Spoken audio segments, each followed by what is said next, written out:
Absurde, héroïque, poignant. L'épopée de Wojtek est le destin le plus improbable de la Seconde Guerre mondiale.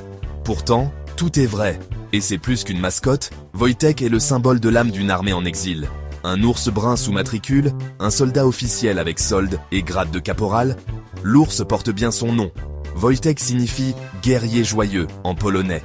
Le contexte remonte en 1939, quand la Pologne est broyée entre l'Allemagne nazie d'Adolf Hitler et l'URSS de Joseph Staline. Des milliers de soldats sont capturés, déportés, et la Pologne s'effondre.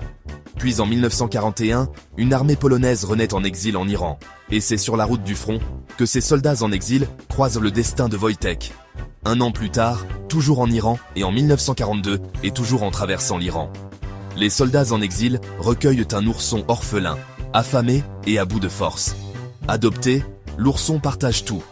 Rations, jeux et même les vices des soldats entre bières et cigarettes. L'instinct prend le relais. Wojtek imite les hommes et porte des charges massives là où il s'épuise. Et c'est ainsi que la mascotte devient une force brute. L'atout militaire est né.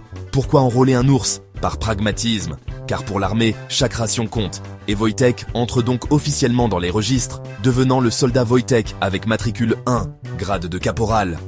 Un numéro, une paye, un destin. C'est surtout en 1944, avec l'enfer de la bataille de Monte Cassino, que Wojtek entre dans la légende.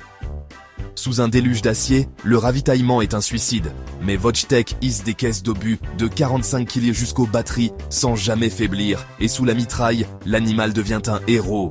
L'animal s'efface, le héros surgit, et Wojtek devient l'âme d'un peuple en exil et le symbole d'une nation qui refuse de mourir. Quand la patrie est occupée, même les ours se dressent pour la liberté. Mais 1945, la fin de la guerre ne signifie pas de retour au pays, car malgré tout, la Pologne est sous joug soviétique. Soldats et ours s'exilent ensemble en Écosse. Wojtek finira alors ses jours aux eaux d'Édimbourg, salué par ses frères d'armes jusqu'en 1963. Wojtek devient alors un guerrier en retraite, loin de sa terre, mais jamais oublié. Aujourd'hui, les statues de Wojtek et son grade immortalisent la légende. Du désert d'Iran aux montagnes d'Europe, son épopée reste aussi vraie qu'incroyable. Le matricule s'est éteint, mais le mythe est éternel. Un rappel puissant que même au cœur de l'horreur, l'amitié trouve toujours son chemin. Même dans le chaos, ce lien entre l'homme et l'animal a créé l'impossible, Wojtek. Plus qu'un ours, une légende.